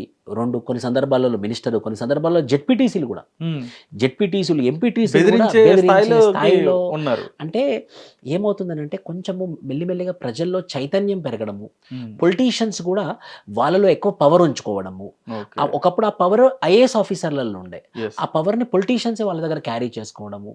ఇంకోటి, మేము ఎంతో కష్టపడితే కానీ మేము ఎమ్మెల్యే ఎంపీలం కాలేదు, ఎంతో డబ్బులు ఖర్చు పెడితే కానీ ఎమ్మెల్యే ఎంపీలం అవ్వలేదు, మీరు ఒక పరీక్ష రాసి మీరు ఒక డిస్ట్రిక్ట్ కలెక్టర్ అయ్యి మమ్మల్ని మీరు కంట్రోల్ చేస్తారా ఉమ్. అనే స్థాయిలో వెళ్ళారు. కానీ Hmm. అప్పటికి కూడా ఒక ఐఏఎస్ ఆఫీసర్ దగ్గర ఉన్న పెద్ద వెపన్ ఏంటంటే కోడ్ ఆఫ్ కండక్ట్. ఓ. అతను చాలా క్లియర్ కట్గా ఉంటుందన్నమాట. 1961 కోడ్ ఆఫ్ కండక్ట్లో ఒక ఐఏఎస్ ఆఫీసర్ యొక్క పనులు, ఒక ఐఏఎస్ ఆఫీసర్ చేయకూడనటువంటి పనులు, ఉమ్. ఆ కోడ్ ఆఫ్ కండక్ట్ని కనుక బ్లైండ్గా ఫాలో అయ్యాడు అనుకోండి, ఏ చీఫ్ మినిస్టర్ కూడా కంట్రోల్ చేయలేడు. ఉమ్. ఫర్ ఎగ్జాంపుల్ ఒక సినిమాలో కూడా చెప్తాను, హిందీ సినిమాలో రేడ్లో ఆ. Ajay దేవ్గన్కి, it's real story, Ajay దేవ్గన్కి Indira Gandhi phone చేస్తుంది అనమాట. ఫోన్ చేసి మా మా మనిషి మీద నువ్వు రేడ్ చేస్తున్నావంట, అక్కడి నుంచి వెళ్ళిపోమని అంటుంది prime minister of India. Yeah. అప్పుడు అజయ్ దేవ్గన్ ఏమనంటే, మేడం ఈ మధ్యలో ఫోన్లో అందరూ ట్యాప్ చేస్తున్నారు, గొంతు మార్చి మాట్లాడుతున్నారు, can you give the same order by in return అని అన్నాడు. రిటర్న్ ఆర్డర్ ఇస్తుంది అది ఫ్యాక్స్, అది రిటర్న్ ఆర్డర్ అంటే ఇందిరాగాంధీ దొరికిపోయింది. పోస్టల్లో అంటే దాని అర్థం ఏంటంటే, అంటే ఆ రిటర్న్ ఆర్డర్స్ ఎవిడెన్స్ ఉంటుంది కదా. సో కోడ్ ఆఫ్ కండక్ట్ ఏమని చెప్తుందంటే, మీకు ఏమైనా ప్రెషర్ ఉంటే take return orders. So return orders ఉంటే ఏమవుతుంది, వాళ్ళ దగ్గర ఎవిడెన్స్ ఉంటుంది. సో ఆ ఎమ్మెల్యే తప్పులో పడతాడు, ఎంపీ తప్పులో పడతాడు. సో ప్రతి ఒక్క ఐఏఎస్ ఆఫీసర్ ధైర్యంగా ఉండి, ఇలా ఎవరైనా పొలిటికల్గా వాళ్ళ మీద ఇన్ఫ్లుయెన్స్ తీసుకురావాలనుకుంటే ఏం లేదు, సింపుల్గా ఏమనాలంటే, ఖచ్చితంగా చేస్తాను సార్, మీరు ఎమ్మెల్యే ప్రజాప్రతినిధులు, నేను చేస్తాను, కానీ నాకు ఒక రిటర్న్ ఆర్డర్ ఇవ్వండి. సో రిటర్న్ ఆర్డర్ ఎవరు ఇవ్వరు, అది కోడ్ ఆఫ్ కండక్ట్లోనే ఉంది. ఇంకోటి ఏంటంటే దానికి టైం కూడా పట్టింది కదా సార్. టైం కూడా పడుతుంది. ఇప్పుడు అది కూడా రిటర్న్ ఆర్డర్ రావాలంటే అది తీసుకొని వీళ్ళు వచ్చేటప్పటికి ఈ లోపు వాళ్ళు అన్నట్టుగా రైట్ చేసేసుకోవచ్చు. రైట్ చేసేసుకోవచ్చు. ఇంకోసారి రిటర్న్ ఆర్డర్ ఇస్తే వాళ్ళు చేయకూడదని అంటుంది, వీళ్ళ దగ్గర సాక్ష్యాలు ఉన్నాయి. ఇప్పుడు మినిస్టర్ తప్పులు పడతారు కదా. Yes. So return is dangerous, right? అంతే కదా సార్, స్వయంగా నేను దొరికినట్టే ఉంది, నా అంతా నేను దొరికినట్టే ఉంది. ఇది కోడ్ ఆఫ్ కండక్ట్లో మెన్షన్ చేసి ఉంది. సూపర్ సార్, ఆ రకంగా చేయొచ్చు అని చెప్పారంట. అయితే సార్ ఇక్కడ మీరు చెప్పినట్టుగానే ఒక చిన్న సందర్భం, ఆ మూవీ చాలా బాగా మంచి కాన్సెప్ట్లో 12th ఫెయిల్ అనే మూవీలో స్టూడెంట్ తన ప్రాబ్లం వచ్చేటప్పటికి ఏంటంటే, పూర్ స్టూడెంట్ తను చాలా పూర్ స్టూడెంట్, తను పాస్ అవడానికి కూడా అక్కడ ఉన్న చీటింగ్స్ అవన్నీ జరిగితే అది ఒక సినిమా తీయడం జరిగింది. అందులో తను అనుకోకుండా యూపీఎస్సి రాయడానికి వెళ్తాడు. ఆ సినిమాలో అనుకోకుండా యూపీఎస్సి వెళ్తాడు. అక్కడ ఉన్న స్టూడెంట్స్ని వీళ్ళందరిని చూసి, అకాడమీని చూసి, అక్కడ ఉన్న రద్దీని చూసి పాపం తను చాలా ఇదవుతాడు, చేయగలనా లేదని చెప్పని. కానీ ఒక డెడికేషన్గా తను చదివి ఐపీఎస్ అవుతాడు. సార్ బాగుంది ఇక్కడ. అంటే ఇక్కడ నా పాయింట్ ఏంటంటే సార్, మన దగ్గర ఉన్న తెలుగు రాష్ట్రాలే కానీ లేదంటే యూపీఎస్సి స్టూడెంట్స్ చాలామంది ఏమనుకుంటారంటే, నేను ఐఏఎస్ అవ్వాలంటే లేదా ఐపీఎస్ అవ్వాలంటే వెనకాల ఫ్యామిలీ బ్యాక్గ్రౌండ్ ఎక్కువ ఉండాలి, స్టడీ పరంగా ర్యాంకర్లు అయి ఉండాలి, చాలా అంటే ఇప్పుడు అవసరమైతే నేను ఒక ఓన్గా ఒక ఫ్లాట్ తీసుకొని రెంట్ 10,000, 20,000, 30,000 అయినా కట్టుకొని టైం టు టైం నేను ఫుడ్ అంతా తింటూ కరెక్ట్గా టైం ఒక 14 అవర్స్, 15 అవర్స్, 16 అవర్స్ అని ఇంకా 24 అవర్స్ కూడా నేను కాన్సన్ట్రేట్ చేయొచ్చు, నా దగ్గర అంత బ్యాంక్ బ్యాలెన్స్ కూడా ఉండాలి. అటువంటి వారికి మాత్రమే అవి ఐఏఎస్ కానీ ఐపీఎస్ కానీ అవ్వగలుగుతారని చెప్పనే అపోహ కూడా చాలామందికి ఉంటుంది. కానీ చాలా వరకు కూడా ఇటువంటి ఏమీ లేకుండా వాళ్ళ రోజు కష్టంతో చదువుకొని ఐఏఎస్లు ఐపీఎస్లు అయిన వాళ్ళు చాలామంది ఉన్నారు. ఈ సీన్ తీసుకుంటే మీ దగ్గర ఉన్న వాళ్ళలో కానీ లేకపోతే మీరు చూసిన వాళ్ళలో కానీ ఇటువంటి బెస్ట్ ఎగ్జాంపుల్ ఎవరైనా ఉన్నారు? 2024లో సాయి శివాని అని ర్యాంక్ 11 నిన్ననే మా అకాడమీ కూడా విజిట్ చేసింది. Super sir. వాళ్ళు వరంగల్ డిస్టిక్లో శివనగర్ అనే ఒక చిన్న, వరంగల్ సిటీలోనే శివనగర్ అనే ఒక వాడ, ఒక స్ట్రీట్ శివనగర్ అనేది. అక్కడ కొంచెం మాస్ ఏరియా టైప్, చాలా పేదవాళ్ళే, అంటే మరీ ఎక్కువ కాదు, పేదవాళ్ళే. తను IIIT ఒంగోలులో చదివింది. తన IIIT ఫస్ట్ ఇయర్ నుండే ఓన్ ప్రిపరేషన్లో ఉందన్నమాట. సెల్ఫ్ ప్రిపరేషన్లో ఉండి కొంచెం గైడెన్స్ తీసుకోవడం, ఫ్రీ గైడెన్స్ తీసుకోవడం, ఫ్రీ పీడిఎఫ్లు వాడడం, తను సొంతంగా చదవడం, అలా ఒక సోషల్లీ అండ్ ఎకనామికల్లీ బ్యాక్వర్డ్ ఉన్నటువంటి ఆవిడ తెలుగు రాష్ట్రాలలో మొదటి ర్యాంక్, ఇండియాలో 11th ర్యాంక్ తెచ్చుకుంది. ఓహ్! సూపర్. అంటే ఈ పరీక్ష ఏం డిమాండ్ చేస్తుందనంటే, నువ్వు పెద్ద ఉన్నవాడివి, డబ్బులున్నవాడివి ఇవన్నీ అవసరం లేదు. ఏం అవసరం అనంటే నీ మైండ్ ఇంపార్టెంట్. నీ మైండ్ సెట్, నీ సైకాలజీ. ఎంత కన్సిస్టెంట్‌గా, ఎంత మొండిగా నీ యొక్క అంబిషన్ పట్ల, నీ యొక్క గోల్ పట్ల నువ్వు చదువుతావు, నువ్వు కష్టపడతావు అనేది చాలా ఇంపార్టెంట్. ఇప్పుడు మొన్న ఒక ఫాదర్ వచ్చారు నాకు చాలా నాతో ఏమన్నారంటే, "సార్ మీ ఫీజు ఎంత సార్?" అన్నారు. "నాది ఇంతే సార్" అని చెప్పాను. అంటే ఆయన అన్నారు కదా, "నేను మీకు 10 లక్షలు ఇస్తాను సార్. మా అమ్మాయిని ఐఏఎస్ చేయండి సార్" అని అన్నారు. నేను అమ్మాయిని చూశాను. ఆల్రెడీ మంచి పొజిషన్లో ఉన్నాడు father. She is not at all interested. She is into the fashion. She is into the fashion world. I'm interest, I'm passion about it. So నేను చెప్పాను, చాలా కష్టం సార్, మీరు ఒక 10 కాదు కదా, మీరు 10 కోట్లు ఇచ్చినా కూడా చాలా కష్టం, ఎందుకంటే తనకి ఇంట్రెస్ట్ లేదు. సో అన్నిటికన్నా ముఖ్యం ఏంటంటే ఇంట్రెస్ట్ వాళ్ళలో పుట్టాలన్నమాట. తల్లిదండ్రులు వాళ్ళ పిల్లలకి ఏదైనా ఇంట్రెస్ట్ ఉంటే తల్లిదండ్రులు అది గ్రహించి, అరే మా అబ్బాయి ఐఏఎస్ అవుతానంటున్నాడు కదా అని చెప్పేసి వాళ్ళు ప్రోత్సహించాలి. నెంబర్ 1. నెంబర్ 2, ఖర్చు కూడా పెద్ద ఉండదండి.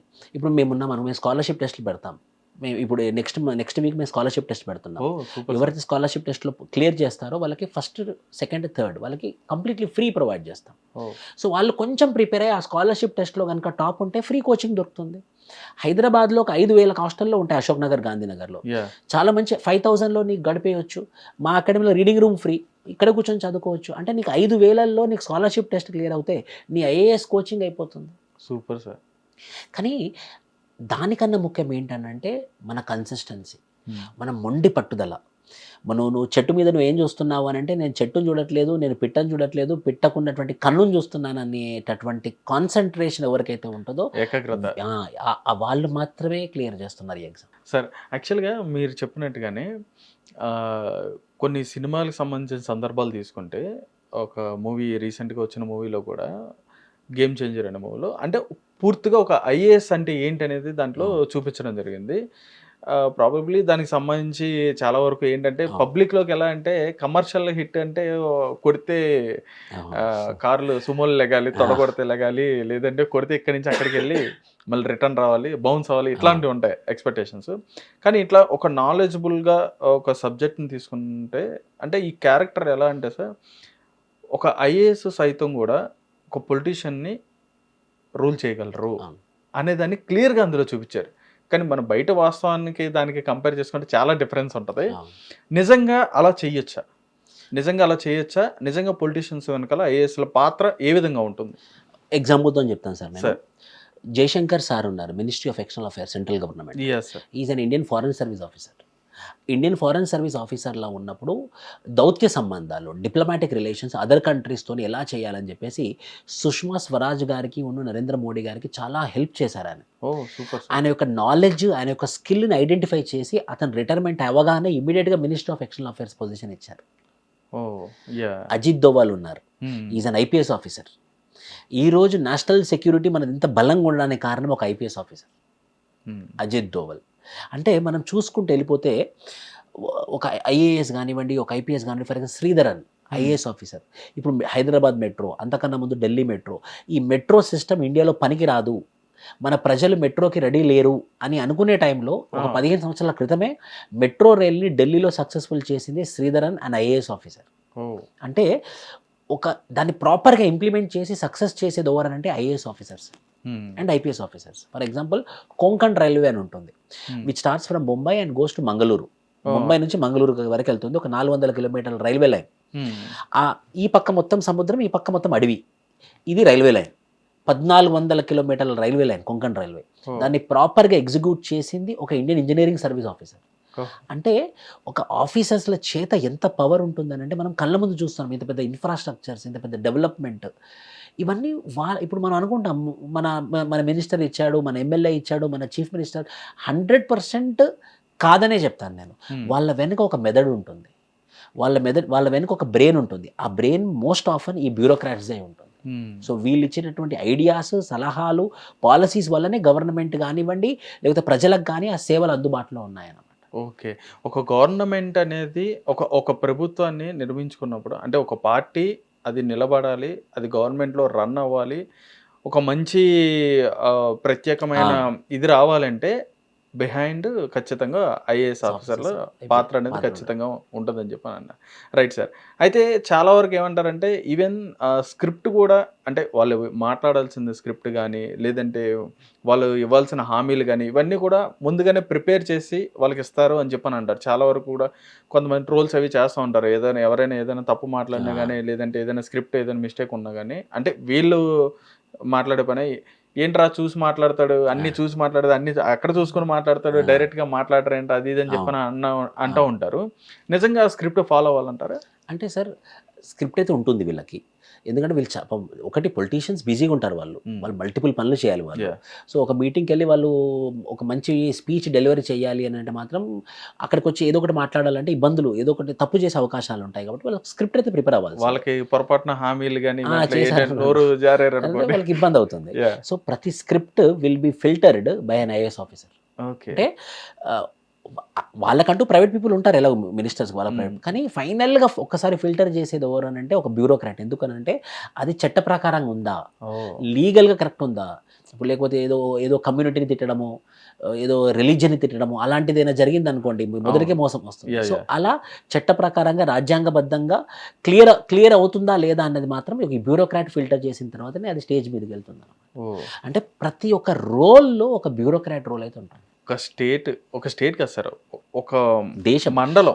ఆపరేషన్ సింధూర్ మనము ప్రతి ఆపరేషన్ సింధూర్ గురించి మీడియా బ్రీఫింగ్ విక్రమ్ మిస్రీ అని చేశారు. He's an Indian foreign service officer. మొత్తం బ్రీఫింగ్ చేసింది అతనే. అతను ఎవరు? Indian foreign service officer. ఒక సివిల్ సర్వీస్ ఎగ్జామ్ రాస్తేనే అలాంటి పొజిషన్లు రాగలరు. Yes sir, definite.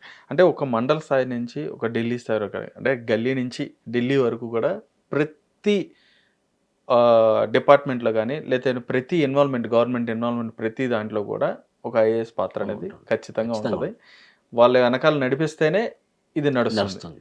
ఇది అనేది చాలా వరకు కూడా తెలియదు. అందుకే సర్దార్ వల్లభాయ్ పటేల్ గారు ఏమంటారంటే the iron frame of India is civil services అన్నట్టు. వా, సూపర్ సార్, అసలు చాలా గ్రేట్ వర్డ్ అది. అసలు స్టీల్ ఫ్రేమ్ అనమాట, మొత్తం స్టీల్ లాగా.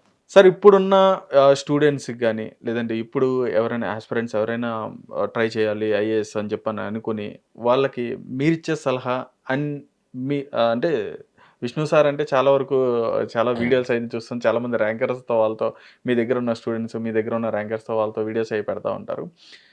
అంటే అంతమంది మీ దగ్గరికి రావడానికి కానీ అంటే అంతమంది మీ దగ్గరికి వచ్చి మీ దగ్గర కోచింగ్ తీసుకోవడానికి అంటే మీరు అక్కడ ఏంటి స్పెషల్గా ఏం చెప్తున్నారు సార్? నాకు గవర్నమెంట్ జాబ్స్ వచ్చాయి సార్. నేను కెనరా బ్యాంక్లో మేనేజర్లా పనిచేశాను, ఫారెస్ట్ రేంజ్ ఆఫీసర్ జాబ్ వచ్చింది, ఇన్కమ్ ట్యాక్స్ ఇన్స్పెక్టర్ ఇంటర్వ్యూకి వెళ్ళలేదు. నేను యూపీఎస్సీకి చాలా ప్యాషన్తో ప్రిపేర్ అయ్యాను, ఇష్టంతో ప్రిపేర్ అయ్యాను. 3 సార్లు ఇంటర్వ్యూకి వచ్చింది, రాలేదు. నేను ఒక టైంలో బాగా డిప్రెషన్కి వెళ్ళిపోయాను సార్. నేను కెనరా బ్యాంక్ మల్కాజ్గిరి బ్రాంచ్లో ఉండే, నాకు 4 o'clock రిజల్ట్ వచ్చింది. 7 వరకు నేను ఆ మేనేజర్ టేబుల్ మీద పడుకొని ఏడ్చుకుంటున్నాను. నా స్టాఫ్ అందరూ వచ్చి నన్ను ఊరుకోమని చెప్పి, ఎందుకంటే అటెంప్ట్స్ అయిపోయాయి, లాస్ట్ అటెంప్ట్ అది, ఇక రాయడానికి అవకాశం లేదు, అటెంప్ట్స్ అయిపోయాయి. ఇంకా నేను 7 o'clock ఇంటికి బయలుదేరినామని నైట్ 11 వెళ్ళాను. అక్కడ మల్కాజ్గిరి రైల్వే స్టేషన్లో ఆ టేబుల్ మీద పడుకొని ఉన్నా. నాకు అంటే అబ్సెంట్ మైండ్, ఇంకో అవకాశం ఉంది అంటే సరే హోప్ ఉంటుంది, హోప్ లేదు, అవకాశాలు అయిపోయాయి. అలా 11 వరకు పడుకొనే ఉన్నాను. అలా మళ్ళీ 11 ఇంటికి వెళ్ళిపోయిన తర్వాత ఒక 2, 3, 4, 5 days నేను లీవ్ పెట్టేసి ఆ రోజు ఆలోచించాను. నేను ఏం ఆలోచించానంటే నాకు దక్కనిది నా ద్వారా నా స్టూడెంట్స్కి దక్కాలి అని చెప్పేసి నేను చాలా సీరియస్గా నేను అనుకొని ఫుల్ టైం ఫ్యాకల్టీ లాగా నేను దిగాను. సూపర్. ఇనిషియల్లీ నేను ఒక ఫ్యాకల్టీ, ఒక టీచర్. సో అలా క్లాసెస్ చెప్తూ ర్యాంక్స్ ప్రొడ్యూస్ అవుతూ వచ్చేది. కొన్ని సందర్భాలలో కొన్ని అకాడమీస్ కొంచెం కమర్షియల్ ఉండడం వల్ల నాకు నచ్చక నేను సొంతంగా ఇన్స్టిట్యూషన్ పెట్టాను. లేకపోతే నాకు ఎప్పుడు కూడా ఒక అకాడమీ పెడతాను, నేను అకాడమీకి డైరెక్టర్ అవుతానని కూడా అనుకోలేదు నేను. So it's an accidental. అలా 2020 కోవిడ్ టైంలో అకాడమీ పెట్టి వాళ్ళకి అందుబాటులో ఉండడం సార్. అంటే పిల్లలకు తెలుసు అన్నీ, వాళ్ళకి ఏం కావాలో వాళ్ళకి ఇవ్వాలి, మన దగ్గర ఏముందో అది ఇవ్వకూడదు. అంటే అతనికి ఎప్పుడు డౌట్ వస్తుందో, అతనికి ఎప్పుడు ఒక టీచర్ యొక్క అవసరం ఉంటుందో, అప్పుడు కనుక టీచర్ ఉన్నాడు అనుకోండి, ఖచ్చితంగా ఆ స్టూడెంట్ గుర్తుంచుకుంటాడు, ఆ స్టూడెంట్ కూడా యూజ్ అవుతుంది. ఆ డౌట్స్ వచ్చినప్పుడు మనం లేమనుకోండి, ఆ డౌట్ అలానే ఉండిపోతుంది. ఇది నా స్వీయ అనుభవం. ఒక జెనెటిక్ డ్రిఫ్ట్ అని ఒక టాపిక్ ఉంటుంది, జెనెటిక్ డ్రిఫ్ట్. నాకు ఒక ఎగ్జామ్ ముందు రోజు ఇదేంటో చాలా కన్ఫ్యూజన్ ఉంది నేను రాసేటప్పుడు, ఇదేంటో ఇది అసలు అర్థం కావట్లేదు, ఇదేంటి అసలు, ఇది ఎవరన్నా నాకు సింపుల్గా ఒక అరటిపండు వచ్చినట్టు చెప్తే బాగుండు, చెప్తే బాగుండు కదా నాకు అనిపించింది. ఏ టీచర్ నంబర్ లేదు. అయ్యో, నా ఫ్రెండ్స్ అడిగితే నాకు కూడా తెలియదు మామ అన్నారు సార్. ఆ ప్రశ్న అడిగారు సార్, నెక్స్ట్ డే ఆ క్వశ్చన్ అడిగారు, వచ్చింది. నేను ఆ రోజు అనుకున్నాను. సో ఈ స్టూడెంట్కి డౌట్ వచ్చినప్పుడు మనం ఒక ఫోన్ కాల్ దూరంలో ఉండాలి. అప్పుడు మనం కనుక రెస్పాండ్ అవుతే మాత్రం ఖచ్చితంగా అతనికి యూజ్ అవుతుంది. సో అందుకే we give highest importance for mentorship. Mentorship అంటే ఏంటి సార్ అని మీరు నన్ను అడిగారు అనుకోండి, 24/7 అందుబాటులో ఉండడు. నీకు ఏ ఇబ్బంది ఉన్నా, నీకు ఏ డౌట్స్ వచ్చినా నేను నీకు అండగా ఉన్నాను, అదే మెంటోర్షిప్. అందరు మెంటర్షిప్ అంటే ఏంటి అని అనుకుంటా ఉంటారు. మెంటర్షిప్ అంటే ఏం లేదు, వాళ్ళకి అందుబాటులో ఉండడం. అంతే, అందుబాటులో ఉంటే చాలు కదా సార్, ఇంకేం కావాలి. అదే కదా సార్, ఆ రోజు మీకు ఎవరు అందుబాటులో లేరు, ఈ రోజు మీరు అందరికీ అందుబాటులో ఉన్నారు. Right sir. యాక్చువల్గా ఇక్కడ క్వశ్చన్స్ అనేది అడిగేటప్పుడు ఎలా అంటే సార్, ఒక ఫ్యాకల్టీని, ఒక టీచర్ని మన చిన్నప్పటి నుంచి చూసుకున్నా కానీ, అరే వీడు ఎక్కువ విసిగిస్తాడరా, నష్టపెడతాడరా అని చెప్పన్నట్టుగా ఉంటుంది. ఎందుకు అన్ని క్వశ్చన్ చేస్తాడు. కానీ ఈ ప్రిపేర్ అయ్యేవాళ్ళు యూపీఎస్కి ఆస్పిరెంట్స్, వీళ్ళు క్వశ్చన్ చేస్తేనే వాళ్ళకి నాలెడ్జ్ పెరుగుతుంది అనేది మీ బెస్ట్ ఎగ్జాంపుల్. అంటే మిమ్మల్ని ఎవరైనా ఇట్లాంటి టఫ్ క్వశ్చన్స్ మిమ్మల్ని ఎవరైనా అడిగారా, అంటే మీరు ఊహించలేని విధంగా? అవును సార్. ఉమాహారతి అని ఆల్ ఇండియా ర్యాంక్ 3. ఇప్పుడు ఆమె వికారాబాద్ అసిస్టెంట్ కలెక్టర్ లాగా ఉంటే మొన్న డిప్యూటేషన్ సెంట్రల్ గవర్నమెంట్ కూడా వెళ్ళింది. She is working in prime minister office now. ఆమె 4 సార్లు జియోగ్రఫీ అనే ఆప్షన్తో రాసింది సార్. అప్పుడు నేను తన 4th అటెంప్ట్ అప్పుడు తనకు ఇంటర్వ్యూ గైడెన్స్లో నేను పరిచయం అయ్యాను. 4th అటెంప్ట్ అయిపోయిన తర్వాత తనకు రిజల్ట్ వచ్చింది. జియోగ్రఫీ అనే ఆప్షన్లో 300 రావాలి ఆప్షన్లో, తనకు జియోగ్రఫీ అనే ఆప్షన్లో 230 మార్కులు వచ్చాయి. నాకు తన నా దగ్గరకు వచ్చి, sir best of the best answers రాశాను, best of the best effort పెట్టాను, జియోగ్రఫీలో 230 మార్కులే వచ్చాయి. సో 230 మార్కులే వచ్చాయి, దీనికన్నా ఒక మార్క్స్ రావు సార్ నాకు తెలుసు, ఎందుకంటే దీనికన్నా మంచి రాయలేను నెక్స్ట్ టైం నేను. నన్ను ఏం చేయమంటారు సార్ అంటే, నేను అన్నాను కదా, అమ్మ యూ చేంజ్ యువర్ ఆప్షనల్, నువ్వు ఆంథ్రపాలజీ ఆప్షనల్, ఎందుకంటే నువ్వు దీన్ని కష్టపడ్డావు, దీన్ని ట్రై చేసావు, it's not working, when it's your not working you have to switch, so switch it, నువ్వు ఆ జియోగ్రఫీ ఆప్షనల్ని ఆంథ్రపాలజీ ఆప్షన్ లాగా మార్చు అని అన్నాను. అంటే అప్పుడు తను ఒక ప్రశ్న అడిగేది, సార్ మరి ఆంథ్రపాలజీ ఆప్షనల్ తీసుకుంటే మరి ఖచ్చితంగా నాకు 300 మార్క్స్ వస్తాయని గ్యారంటీ ఏంటి సార్ మరి అంతే కదా సార్ అని అంటే, నేను అప్పుడు తన రీజనింగ్ తనకి చెప్పాను అనమాట. అంటే ఈ ఆప్షనల్లో కొంచెం స్టాటిక్ సిలబస్ ఉంటుంది, సిలబస్ తక్కువగా ఉంటుంది, ఆన్సర్ రైటింగ్కి ప్రాక్టీస్ చేసుకుంటే సరిపోతుంది, ఒక 4-5 monthsలో అయిపోతుంది, సిలబస్ తక్కువ అని చెప్పాను. అంటే తను అడిగినటువంటి ప్రశ్నకి నాకు ఒక 2 నిమిషాలు ఆలోచించాను అనమాట. మరి జియోగ్రఫీలో 230 వచ్చాయి, ఆంథ్రపాలజీలో మీరు మారితే 300 వస్తాయని అంటున్నారు, మరి గ్యారంటీ ఏంటి?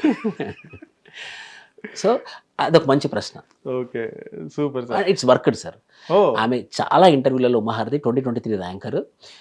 తను ఆప్షనల్ చేంజ్ చేసుకోవడం వల్లనే నాకు ఆల్ ఇండియా ర్యాంక్ 3 వచ్చిందని చెప్పింది, తను ఆప్షనల్ చేంజ్ చేసుకోవడం వల్ల. Super sir, super. సార్ ఇక్కడ ప్రిలిమ్స్ తర్వాత మెయిన్స్కి వెళ్ళేటప్పటికి, మెయిన్స్కి ఏంటంటే మొత్తం థియరీలో ఉంటుంది. థియరీలో యాక్చువల్గా ఇక్కడ ఏంటంటే మీరు ఇచ్చే సబ్జెక్ట్స్ ఏవైతే ఉంటాయో ఆ థియరీలో తీసుకున్నప్పుడు చాలామంది ఏంటంటే అక్కడ ఉన్నది ఉన్నట్టుగానే మనం దాన్ని రాయాలి, ఆ థియరీ పార్ట్ కాబట్టి చాలా వరకు ఏం చేస్తారంటే టైం పాస్ చేసేస్తూ ఉంటారు, ఏదో ఒకటి రాస్తారు. అదే అలాగా అటువంటి వారికి మీరు చెప్పేది? ఖచ్చితంగా ఆన్సర్ రైటింగ్ చాలా ఇంపార్టెంట్ సార్. నేను ఫస్ట్ ఆన్సర్ చెప్పినట్టు 3 అంచెల పరీక్షా విధానం, ప్రిలిమ్స్, మెయిన్స్, ఇంటర్వ్యూ అన్నాను. ప్రిలిమ్స్ ఓన్లీ క్వాలిఫైయింగ్, నువ్వు ప్రిలిమ్స్ క్లియర్ అవుతేనే మెయిన్స్ రాస్తావు. మెయిన్స్ రాస్తే అది ర్యాంక్ డిటర్మైన్ చేస్తుంది. 7 పేపర్స్ ఉంటాయి, ఈచ్ పేపర్ 250 మార్క్స్. సో 1750కి మెయిన్స్ ఎగ్జామినేషన్ ఉంటుంది, ఇంటర్వ్యూ 275 మార్క్స్ ఉంటుంది. 1750 + 275 = 2025కి ఫైనల్ ర్యాంకింగ్ ఇస్తారనమాట. అందులో 1750 మార్కులు మెయిన్సే మెరిట్. సో అది మన answer writing theory, SA type. మన ఆన్సర్ ఎంత బాగా రాస్తే అంత మంచి మార్క్స్ వస్తాయన్నమాట. సో యూపీఎస్సి ప్రతిరోజు ఒక professor, highest Delhi university professors, JNU professors, Jamia Millia Islamia, ఆ యూనివర్సిటీ ప్రొఫెసర్స్కి మాత్రమే పేపర్ ఎవాల్యుయేషన్స్కి ఇస్తారనమాట, సెంట్రల్ యూనివర్సిటీస్కి. వాళ్ళు రోజుకు 10 కన్నా ఎక్కువ చేయరు. సో ప్రాపర్గా క్షుణ్ణంగా ప్రతి పేపర్కి ఒక గంట సేపు పెట్టి వాళ్ళు కరెక్షన్ చేస్తారు. సో అంత పెద్ద intellectuals of the country me paper correction చేస్తున్నారంటే ఎంత క్వాలిటీ ఉండాలి. నువ్వేదో సినిమా రాసినట్టు నేను సినిమా కథ రాసి వస్తానంటే నెగిటివ్ మార్కింగ్ కూడా ఉంటుంది, అందులో నెగిటివ్ మార్కింగ్ కూడా వేస్తారు, డిస్క్వాలిఫై చేసేస్తారు.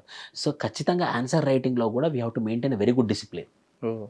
Super sir. ఎందుకని థియరీ ఎందుకని పెట్టారు అంటే మీ సార్? ఒకటి సార్ నేను చెప్తాను. థియరీ అంటే ఇప్పుడు మన యొక్క అనాలిసిస్, మన యొక్క డిస్క్రిప్టివ్ మైండ్. ఒక ఎగ్జాంపుల్లా చెప్తాను. ఇప్పుడు ఎగ్జామ్లో ప్యాట్రియార్కల్ సిస్టమ్ అంటే మేల్ డామినేటెడ్ సొసైటీ, ఈ ప్యాట్రియార్కల్ సిస్టమ్ మంచిది కాదు, జెండర్ ఈక్వాలిటీ ఉండాలి, ఉమెన్కి ఎక్కువ ఫ్రీడమ్ ఉండాలి అని చెప్పేసి ఆ బేసిస్ మీద ఒక ప్రశ్న అడిగారు. అది 6 పేజీలు రాయాలి. సో తను చదువుకొని వచ్చాడు, ప్యాట్రియార్కల్ సిస్టమ్ మంచిది కాదు, ఈ ఫీమేల్కి ఫ్రీడమ్ ఇవ్వాలి, మేల్ చాలా హరాస్మెంట్ చేస్తున్నారు ఉమెన్ అని చెప్పేసి ఒక 2 పేజీలు రాస్తాడు. అది చదువుకున్నదంతా 2 పేజీల తర్వాత రాయాలంటే గుర్తు రావట్లేదు. ఇక మిగతా 3-4 పేజీలు రాయాలి. ఏం రాస్తాడు? తన మనసులో ఆల్రెడీ ఏముందో అదే రాస్తాడు. ఎందుకంటే కంటెంట్ అయిపోయింది కాబట్టి తన న్యాచురల్గా ఏమైతే ఉందో అదే రాయడం మొదలు పెడతాడు. ఏదేమైనప్పటికి కూడా మహిళ వంటగదికే ఉండాలి, ఏదేమైనప్పటికి కూడా మహిళ అబ్బాయి చెప్పినట్టే వినాలి. సో ఒరిజినాలిటీ బయటకు వస్తుంది అన్నమాట. సో డిస్క్రిప్టివ్ ఎందుకు పెట్టారు అని అంటే మన original knowledge, what we are will come on the paper. And UPSC want what we are, not what you studied. What you studied is different and what you are is different. What you are అంటే reality, natural. What you studied is artificial. So ఎప్పుడు బయటకు వస్తుందనంటే natural, అంటే చదివిందంతా అయిపోయిన తర్వాత నిజాలు బయటకు వస్తూ ఉంటాయి. ఓకే. సో ఆ విధంగా అందుకని చెప్పని డిస్క్రిప్షన్. అదే ఎంసీక్యూస్ అనుకోండి, ఇది కరెక్ట్, ఇది కరెక్ట్, అవి పాస్ చేసుకుని కూడా చేసేస్తూ ఉంటారు అవి. అంటే నేను ఏమనుకునేవాడిని అంటే సార్, అంటే ఆఫ్టర్ ఐఏఎస్ తర్వాత ఏంటంటే వాళ్ళకున్న ఏవైతే జాబ్ రోల్కి సంబంధించి ఏవైతే ఉంటాయో ఇష్యూస్, దాని మీద సంబంధించి వీళ్ళు డిస్క్రిప్షన్ ప్రిపేర్ చేసి, అంటే ఇప్పుడు మనం ఫర్ ఎగ్జాంపుల్ చెప్పొచ్చు, ఇప్పుడు పోలీసులు కానీ వీళ్ళు కానీ ఏంటంటే ఇంట్రాగ్రేషన్ చేసిన తర్వాత వాళ్ళు అనేది ఒకటి సబ్మిట్ చేయాలి ఉంటుంది కదా. అంటే ఏదో ప్రాపర్గా వీళ్ళు అనేది అది సబ్మిట్ చేసిన దాన్ని డిపెండ్ చేసుకుని వాళ్ళు జడ్జిమెంట్ అనేది ఛార్జ్ షీట్ చేసి అనేది ఉంటుంది కదా. అలా దానికి సంబంధించి ప్రాపర్గా వీళ్ళు ఈ డిస్క్రిప్షన్ ప్రిపేర్ చేయగలరా లేదా అని చెప్పాలి అనుకుంటారు అని యాక్చువల్గా నేను అనుకుంటాను సార్. మీరు చెప్పిన తర్వాత వాట్ వీఆర్ అనేది బయటకు వస్తుంది. నిజంగానే సార్, ఎందుకంటే మనం చదువుకున్నది ఒక పేపర్ 2 పేపర్లో కంప్లీట్ అయిపోతుంది, తర్వాత వచ్చేదే బలం. Super sir, super. అండ్ ఫైనల్గా సార్ ఇప్పుడున్న స్టూడెంట్స్కి మీరు ఇందా చెప్పారు స్కాలర్షిప్కి సంబంధించి కూడా మీరు ఎగ్జామ్స్ కూడా అవి స్టార్ట్ చేస్తామని చెప్పని అన్నారు. Right sir. ఇప్పుడున్న స్టూడెంట్స్ యూపీఎస్సీ ప్రిపేర్ అవ్వాలంటే వాళ్ళ స్టడీ లెవెల్స్ ఏ విధంగా ఉండాలి? వాళ్ళ చెప్పాలంటే నేను ఇందాక అన్నట్టుగా తక్కువ మార్కులు ఉన్నా కానీ, తక్కువ మార్కులు 10th ఇంటర్ గ్రాడ్యుయేషన్లో తక్కువ మార్కులు ఉన్నా కానీ గ్రేడింగ్ అనేది వాళ్ళు అంటే చదివితే అవుతారా? ఐఏఎస్ అవుతారా? ఐపీఎస్ అవుతారా మీ ఉద్దేశంలో? అంటే మీలాంటి వాళ్ళ దగ్గర కోచింగ్ తీసుకుంటే వాళ్ళు అయ్యే అవకాశం ఉంటుందని చెప్పని అనుకోవచ్చు. ఖచ్చితంగా సార్. ఫస్ట్ ఏంటంటే ఇది ఒక లెవెల్ ప్లేయింగ్ ఫీల్డ్. వాడు ఐఐటి కానివ్వండి, ఐఏఎం కానివ్వండి, ఎయిమ్స్ కానివ్వండి, గవర్నమెంట్ డిగ్రీ కాలేజ్ స్టూడెంట్ కానివ్వండి, అందరూ ఒకటే లైన్ మీద ఉంటారు. అక్కడికి వచ్చిన తర్వాత అందరూ ఒకటే లైన్. ఈ రోజు నుండి ఎవరు హార్డ్ వర్క్ చేస్తారు, ఈ రోజు నుండి ఎవరు స్మార్ట్ వర్క్ చేస్తారు, ఈ రోజు నుండి ఎవరు కన్సిస్టెంట్గా ప్రిపేర్ అవుతారో వాళ్ళే విజేతలు. ఇంకా వెనకాల ఏం జరిగిందో అనవసరం. అసలు ఐఐటితో సంబంధం లేదు, ఐఏఎంతో ఏది టాపర్ కాదు, ఏది సంబంధం. ఒకటే ఒక డిఫరెన్స్. ఒక డాక్టర్ అనుకోండి, అతనికి 10-12 గంటలు చదువుకున్నటువంటి అనుభవం ఉంటుంది.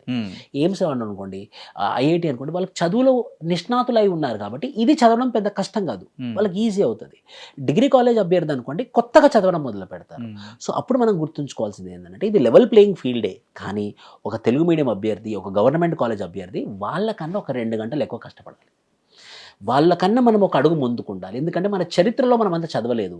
సో ఇప్పుడు మనం స్టార్ట్ చేస్తున్నాం కాబట్టి వాళ్ళకన్నా మనం హార్డ్ వర్క్ చేస్తే మాత్రం వితిన్ 2 years ఖచ్చితంగా సక్సెస్ వస్తుంది. 1, 2 హార్డ్ వర్కే పరమావధి కాదు, స్మార్ట్ వర్క్ కూడా చేయాలి. ఏ పుస్తకం ఎంతవరకు చదవాలి, అందులో ఏది మంచి పుస్తకం, చాలా పుస్తకాలు ఉంటాయి. ఎగ్జామ్ ఓరియంటేషన్లో ఉండాలి. 100 న్యూస్ పేపర్లు ఉన్నాయి సార్. అందులో ఏ న్యూస్ పేపర్ చదువుతావు? ప్రతి న్యూస్ పేపర్లో 100 ఆర్టికల్స్ వస్తాయి. అందులో ఏ ఆర్టికల్ చదువుతావు? ఆ స్మార్ట్ వర్క్ కూడా చేయడం ఇంపార్టెంట్. సో 3 చాలా important. Hard work, smart work and consistency. So ఈ 3 క్యారెక్టర్స్ కనుక నీ దగ్గర ఉంటే any person can aspire for IAS and can become IAS officer. Oh super sir. So ఫైనల్గా ఒక ఐఏఎస్ ఆఫీసర్కి, ఒక ఐఏఎస్ ఆఫీసరు ఒక డిస్ట్రిక్ట్లో ఉన్నప్పుడు ఆయనకి, అంటే మీరు ఇందాక చెప్పారు మ్యాక్సిమం ఆయనకి అన్ని రోల్స్లో ఆయనకి కమాండ్ ఉంటుంది అన్నారు. ఒక ఐఏఎస్ ఆఫీసర్ డిస్ట్రిక్ట్లో ఉన్నప్పుడు ఆయనకు ఉండాల్సిన లక్షణాలలో, ఉండాల్సిన కమాండ్లో లీగల్గా కానీ, ఇంజనీరింగ్గా కానీ, అంటే టెక్నాలజీగా కానీ, రెవెన్యూ కానీ, రెవెన్యూ అనేది అది ఓకే, ఇలా ప్రతి దాని మీద కూడా ఆయనకి ఆ నాలెడ్జ్ కానీ, సబ్జెక్ట్ కానీ ఉండాలా? దానికి కూడా ప్రిపరేషన్ అనేది ఉంటుందా? ఖచ్చితంగా సార్. అందుకే వీళ్ళకి polity, economy, history, Geography, general science, biology అన్ని సబ్జెక్ట్స్ వీళ్ళకి ఎగ్జామినేషన్లో ఉంటుంది. ఫర్ ఎగ్జాంపుల్ పాలిటీ ఉందనుకోండి, లా మీద వీళ్ళకి ఐడియా వస్తుంది. సో లా మీద వీళ్ళకి ఐడియా వచ్చినప్పుడు ఆ చట్టం ఏమని చెప్తుంది, ఎస్సీ ఎస్టీల గురించి ఏమని చెప్తుంది, మైనారిటీస్ గురించి ఏం చెప్తుంది అని తెలిసి ఉండాలి. లా, ఎకనామిక్స్, డబ్బులు ఎలా ఖర్చు పెట్టాలి, గవర్నమెంట్ దగ్గర ఎంత డబ్బు ఉంది, ఎంత డబ్బులు డిస్ట్రిక్ట్ ఇస్తుంది, అందులో నేను ఎంత ఖర్చు పెట్టాలి, అది నాకు తెలియాలంటే ఎకనామిక్స్ నాకు తెలియాలి. జియోగ్రఫీ, డిస్ట్రిక్ట్లో ఉన్నటువంటి టెరైన్ ఏంటి, మన డిస్ట్రిక్ట్లో ఉన్నటువంటి హిల్స్ ఏంటి, ఓహో ఇది చాలా మంచి హిల్, ఈ హిల్ని మనం ఒక టూరిస్ట్ స్పాట్ చేస్తే బాగుండు కదా, సో జియోగ్రఫికల్ నాలెడ్జ్ ఉండాలి. హిస్టరీ, అసలు మన చరిత్ర ఏంటి, అసలు మన చరిత్రలో ఏం జరిగింది, అసలు ఈ చరిత్రని మనం ఎందుకు ఎగ్జాంపుల్లా తీసుకోలేము. బయాలజీ, ఇప్పుడు కోవిడ్ వచ్చింది, కోవిడ్ టైంలో మాస్క్ వేసుకోవడం ఎంత ఇంపార్టెంట్, డిస్ట్రిక్ట్ కలెక్టర్ చెప్తే వింటారు వాళ్ళు. సో బయాలజీ, సో అన్ని సబ్జెక్ట్స్లో they should be master. Medical ఆఫీసర్స్తో కూడా వీళ్ళకి మమేకమై పనిచేస్తాం వర్క్ ఉంటుంది. అంటే వాళ్ళతో మాట్లాడి డిస్కషన్ చేయాలంటే వీళ్ళ దగ్గర కూడా ఎందుకంటే సార్ ఈ కాలంలో ఒకరు పని చెప్తే ఎదుటి మనిషి పని వింటాడు అంటే అబద్ధం. మన దగ్గర నాలెడ్జ్ ఉంటే, మన దగ్గర స్కిల్ ఉంటే ఎదుటి మనిషి మన మాట వింటాడు. డిస్ట్రిక్ట్ కలెక్టర్ అవి ఉంటే నీకే బయాలజీ గురించి తెలియకుండా నువ్వు ఒక మెడికల్ ఆఫీసర్కి ఎలా పని చెప్పగలవు? సో నీ దగ్గర నాలెడ్జ్ ఉండాలి అంటే ఈ బేసిక్, నాట్ ఫుల్ బేసిక్. అందుకే మనకి ప్రిలిమ్స్ అండ్ మెయిన్స్లో ఈ అన్ని సబ్జెక్ట్స్ల మీద మనకు అవగాహన ఉంటుంది అనమాట. UPSC is very great, union public service commission of India. అందుకే చాలా జాగ్రత్తగా అన్ని సబ్జెక్టులు ఉండే విధంగా ఎగ్జామినేషన్ని డిజైన్ చేశాను. ఫైనల్గా ఇప్పుడు వస్తున్న ఆస్పిరెంట్స్కి మీ తరపున మీరు చెప్పే సలహాలు, ఎటువంటి కోచింగ్ తీసుకుంటే బాగుంటుంది అని చెప్పని, ఈవెన్ మీ ఇన్స్టిట్యూట్లో అయినా సరే ఎలాంటి ఫెసిలిటీస్ ఉంటాయి, ఎటువంటి కోచింగ్ అనేది లభిస్తుంది, ఎటువంటి ఫ్యాకల్టీ ఉంది ఒక్కసారి? మేము మా అకాడమీలో ప్రతి బ్యాచ్కి ఓన్లీ 50 అడ్మిషన్స్ తీసుకుంటాం సార్. మా క్లాస్ రూమ్ కూడా కావాలని 50 చేసుకున్నాం.